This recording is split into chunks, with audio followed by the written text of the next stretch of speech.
Halo sahabat semua, jumpa lagi dengan admin. Pastinya kalian saat ini sedang berada di channel Sarjana Wibu. Bagaimana kabar kawan-kawan pada hari ini? Semoga kalian semua baik-baik saja. Pada video kali ini, admin akan melanjutkan cerita manhwa yang berjudul Player Who Returned 10,000 Years Later. Dan ini adalah video part yang ke-22. Bagi kalian yang belum mengetahui atau ketertinggalan alur cerita dari manhwa ini, silahkan kalian tonton pada video admin sebelumnya. Untuk link video juga sudah ada di deskripsi. Baiklah, tanpa berlama-lama lagi, langsung saja mari kita masuki alur ceritanya.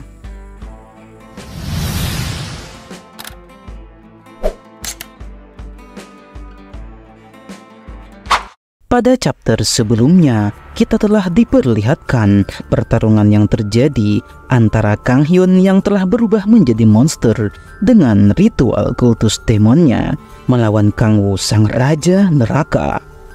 Sempat dibuat terdesak oleh kekuatan Kang Hyun yang dapat menyegel magic dan kekuatan player dari Kang Woo. Kang Woo pada akhirnya menunjukkan jati dirinya dengan menggunakan skill Raja Neraka. Skill tersebut membuat monster Kang Hyun termakan oleh mulut monster yang tiba-tiba muncul di seluruh tubuhnya. Cerita kemudian berlanjut pada chapter kali ini. Pada awal mulanya, kita diperlihatkan Kang Hyun yang tersadar di dimensi lain setelah dilahap oleh skill demon dari Kang Woo. Kang Hyun meminta tuannya untuk menyelamatkan dirinya. Demon tingkat atas yang selama ini bekerja sama dengannya. Kang Hyun meminta demon yang ia ikuti tersebut untuk bisa mengeluarkan dirinya dari dimensi mengerikan itu. Demon itu kemudian berkata, "Sungguh menarik, ada musuh yang mampu mengurung pengikutku. Mari kita lihat siapa yang telah berani melakukan itu." Kang Hyun berencana untuk menyerahkan tubuhnya kepada sang demon. Demon itu tentu saja merasa senang karena Kang Hyun akan memberikan seluruh tubuhnya untuk diambil alih. Monster itu kemudian melihat melalui mata Kang Hyun, melihat siapa yang telah membuat kultus demon terdesak seperti ini. Dia melihat sosok Kang Woo dengan wajah mengerikan di sana. Demon itu pun dalam sekejap berteriak dan sungguh tidak menyangka akan bertemu dengan Kang Woo, si Raja Neraka. Demon itu berkeringat dan bertanya, kenapa Kang Hyun bertarung melawan monster itu? Masih mending jika kau bertarung melawan seorang raja atau King of Hunter, bertarung melawan Mr. Satan daripada melawan monster itu. Kang Hyun pun bingung kenapa demon yang dia miliki menyebut Kang Woo sebagai monster. Apa maksudmu Kang Woo sama kuatnya dengan 7 demon terkuat? Tanya Kang Hyun kepada Tuan Demon. Demon itu kemudian semakin marah dan menyebut Kang Hyun adalah orang yang bodoh. Tentu saja demon itu mengenali Kang Woo yang telah menjadi Raja Neraka selama 10.000 tahun dan membuat tunduk semua iblis neraka. 7 demon terkuat sudah tidak ada lagi di neraka. Mereka semua telah dimakan oleh Demon King itu, ucap Demon Kang Hyun di sana. Betapa mengerikannya Kang Woo yang sebenarnya jikalau kekuatannya tidak tersegel, sudah pasti tak ada yang mampu mengalahkan Kang Woo. Kang Hyun terkejut apakah benar Kang Woo adalah raja dari demon neraka. Dia menganggap itu semua adalah mustahil karena Kang Woo adalah seorang manusia. Siapa sangka zenith dari semua demon yang menguasai Nine Hills adalah dia. Bagaimana mungkin makhluk itu bisa ada di bumi? Tanya demon milik Kang Hyun lagi. Aura kegelapan yang sangat hebat kemudian muncul dan mengarah kepada Kang Hyun di sana. Nampak mulut monster yang sangat besar muncul di hadapannya bersamaan dengan Kang Woo. Kang Woo menunjukkan wajah menyeramkannya di hadapan Kang Hyun. Cerita terus saja berlanjut, memperlihatkan Kang Woo yang tersadar di dimensi lain. Kang Woo bertanya-tanya di dalam hatinya apa yang sedang ia lakukan di tempat tersebut. Kang Woo sungguh tidak mengingat apapun, bahkan dia tidak ingat siapakah dirinya. Tiba-tiba ada sesuatu yang bergerak di sampingnya seperti bayangan kegelapan. Ternyata itu adalah Kang Hyun yang telah dibawa oleh aura kegelapan menuju neraka. dan Kang Hyun nampak sudah sekarat dan tak bisa bernafas di bawah sana. Kang Woo mencoba untuk naik ke atas dan menyelamatkan diri. Akan tetapi ia tidak tahu untuk tujuan apa dirinya naik ke atas sana. Dia kemudian bergerak menuju pintu yang ada di atasnya. Namun bayangan hitam itu kemudian berhasil menangkap kakinya. Kang Woo mulai kewalahan dan bingung dengan apa yang harus ia lakukan agar bisa selamat dari kegelapan yang menyeramkan itu. Kang Woo terus saja berusaha keras agar bisa mencapai atas sana. Kang Woo merasa kalau dirinya lebih baik menyerah saja dan tidak melanjutkan perjuangannya karena tak ada alasan baginya untuk tetap hidup. Namun di saat Kang Woo tak ingat apa-apa, dia kemudian mendengar ada suara yang memanggil namanya. Kang Woo kemudian tersadar dan mendengar panggilan itu. Kang Woo kemudian mulai berusaha keras kembali untuk bisa menyelamatkan hidupnya. Kang Woo terus saja bersikeras untuk bisa mencapai pintu gerbang. Dan pada akhirnya dia bisa membuka pintu tersebut dan nampak ada cahaya yang telah menantinya di depan sana.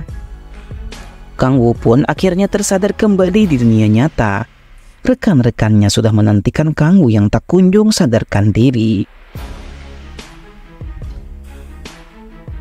Kang Woo menjelaskan kepada teman-temannya kalau ia baik-baik saja dan dia hanya ingin terlihat keren untuk mempertaruhkan nyawanya. Akan tetapi Echidna tak bisa dibohongi. Dia merasakan Kang Woo hampir saja lenyap dan menghilang dari dunia ini. Echidna menangis dan Kang Woo meminta maaf karena telah membuat Echidna menjadi khawatir. Kang Woo pun menyadarinya. Membuka gate dalam keadaan seperti itu bisa saja berakibat fatal. Membuka gate adalah metode untuk memaksa menggunakan kekuatan yang disegel. Bahkan di neraka sekalipun sangat jarang skill itu digunakan. Kang Woo bertekad untuk tidak menggunakan kekuatan itu secara sembarangan di kemudian hari. Karena Kang Woo belum boleh mati, ada banyak hal yang harus ia lindungi di sekitarnya. Setelah mengalahkan demon Kang Hyun, Kang Woo mendapatkan hadiah skill, yaitu skill Authority of Seal. Selain itu stat poinnya juga dan yang lainnya menjadi semakin meningkat. Akhirnya, Kang Woo sudah mencapai 100 stat point, dan itu adalah poin standar untuk menjadi World Ranker. Seolah dengan cepat kemudian memberikan healing kepada Kang Woo agar Kang Woo segera sembuh dari luka yang dia terima sebelumnya. Beruntung, tangan yang telah terpotong pada akhirnya bisa disambung kembali berkat skill pemulihan. Mereka kemudian akan segera pulang ke rumah dan Kang Woo diangkat oleh Taeso karena belum bisa bergerak dengan baik. Insiden di stasiun Yeso berubah menjadi masalah dunia. Kultus Demon, ini adalah insiden pertama yang mengungkapkan keberadaan mereka yang telah bersembunyi di dalam bayang-bayang. Oleh karena itulah, insiden di stasiun Yeso itu pun juga menjadi katalis awal mula Kultus Demon untuk tidak lagi menyembunyikan identitas mereka. Cerita kemudian berlanjut pada chapter berikutnya. Beberapa hari setelah insiden stasiun Yeso, Kang Woo saat ini sedang beristirahat tidur siang. Kang Woo tidur selama 3 hari penuh. Berkat itulah tubuhnya pun sudah pulih kembali. Echidna sangat senang melihat Kang Woo yang sudah pulih kembali. Mereka sudah menantikan Kang Woo bangun dari tidurnya selama 3 hari ini. Kang Woo sudah lebih baik setelah tidur dengan nyenyak. Namun dia bingung kenapa Yeonjo berada di rumahnya. Ternyata Yeonjo datang ke sana untuk menjenguk Kang Woo dan dia mengkhawatirkan keadaannya. Yeonjo nampak malu-malu untuk mengakui perasaan khawatirnya. Seolah juga tak mau kalah karena Seolah sangat perhatian dengan Kang Woo. Kang Woo sangat berterima kasih karena sudah dikelilingi oleh orang-orang yang begitu peduli dengannya. Yeonjo menyampaikan informasi bahwa saat Kang Woo tertidur, Guild Hanul yang dipimpin oleh Kang Yeon telah resmi dibubarkan. Kang Woo bertanya bagaimana dengan sisa-sisa dari Kultus Demon. Rupanya Guild Red Ras berhasil menangkap sisa-sisa dari Kultus Demon, namun mereka semua berubah menjadi monster sebelum sempat diinterogasi. Hingga saat ini tak ada pergerakan lain dari Kultus Demon. Sisa Kultus Demon di Korea sebagian besar telah ditangani. Laporan masuk dari seluruh dunia, tapi tidak ada insiden besar yang terjadi seperti di tempat Korea.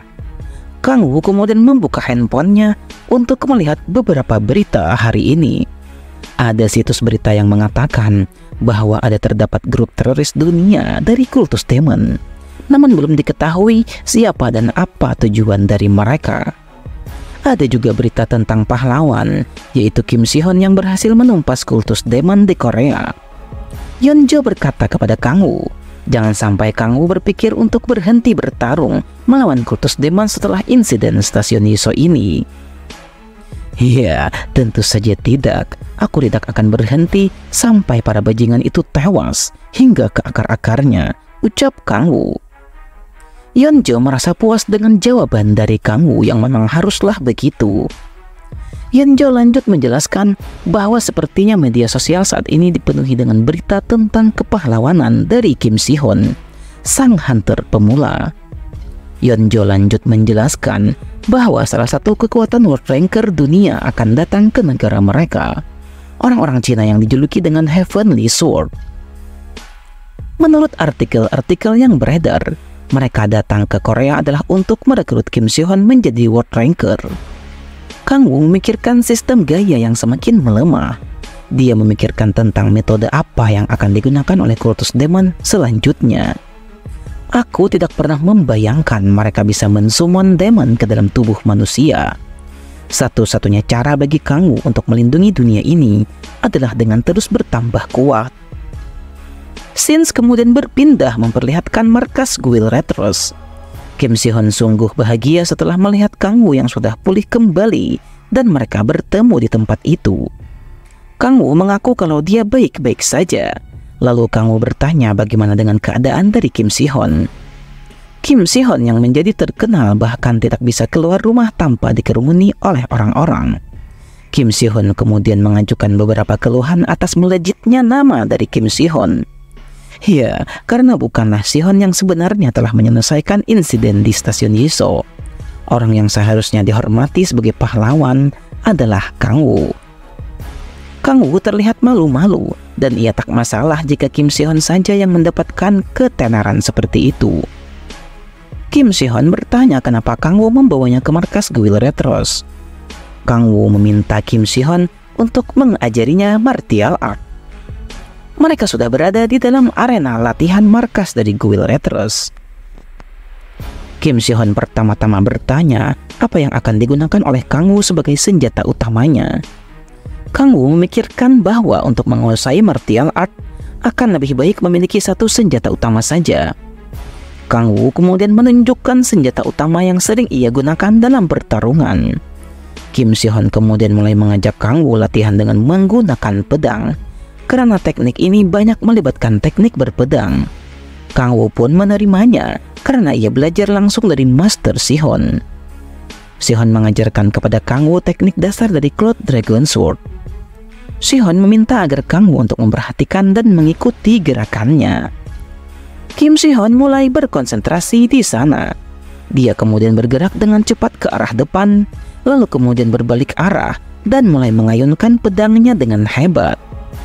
Kim Si-hyun menunjukkan skill dasar dari Cloud Dragon Sword miliknya. Sungguh kekuatan yang sangat hebat diperlihatkan oleh Kim Si-hyun kepada Kang Woo. Itu adalah bentuk ke-8 dari skillnya. Kang Woo bertanya bagaimana dengan bentuk pertamanya. Namun Kim Si-hyun memperlihatkan form ke-8 agar Kang Woo menjadi tertarik untuk mempelajarinya. Kim Si-hyun memberikan semangat kepada Kang Woo dan yakin bahwa Kang Woo akan menguasai teknik dari martial art. Kang Woo mulai mengayunkan pedangnya. Nampak ia pun kewalahan dengan teknik berpedang yang belum dia kuasai. Kim Si-hyun terus saja memberikan arahan dan penjelasan tentang bagaimana gerakan yang baik dan benar dalam mengayunkan pedangnya. Kang Woo merasa sangat lelah dan dia sangat kesal bagaimana bisa Kim Si-hyun menguasai teknik ini dengan sangat mudah. Kang Woo kemudian melepas pedangnya dan mengatakan kalau ia tidak jadi mempelajari teknik martial artnya. Kim Si-hyun tak menyerah sampai di situ saja. Dia memohon kepada Kang Woo untuk terus berusaha. Kim Si-hyun menawarkan kepada Kang Woo untuk belajar teknik pernapasan. Kang Woo melihat skill tersebut dan dia merasa kalau dirinya akan bisa melakukan itu. Kang Woo kemudian mulai berkonsentrasi dan mencobanya. Kang Woo terus saja menenangkan pikirannya dan memusatkan energi Ki di dalam tubuhnya. Efek Roller Demon kemudian diaktifkan. Kontrol atas demonic energi menjadi meningkat. Sistem mengatakan bahwa Kang Woo sudah memperoleh teknik dari Dragon Cloud. Lalu kemudian berhasil membentuk demonic kristal. Bahkan Kang Woo memperoleh skill yang sangat berguna untuk dirinya. Sungguh Kang Woo merasa terkesan dan mengagumi Kim Si-Hon. Kang Woo memperoleh skill yang disebut dengan Extreme Body. Langkah pertama untuk menjadi Demon God. Entah apa yang akan terjadi berikutnya. Sungguh cerita ini semakin menarik. Untuk kita nantikan bagaimanakah lanjutan ceritanya. Nantikan lanjutan ceritanya pada video admin berikutnya.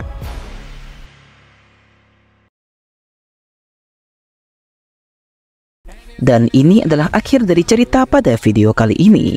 Bagaimana menurut kalian cerita pada video kali ini? Silahkan kalian tulis pendapat kalian di kolom komentar. Jangan lupa untuk selalu mendukung channel ini dengan menekan tombol subscribe bagi kalian yang belum subscribe channel ini. Like video ini jika kalian suka, serta bagikan video ini kepada teman-teman kalian. Baiklah, sampai di sini dulu perjumpaan kita pada video kali ini. Admin izin pamit undur diri dan admin ucapkan terima kasih banyak.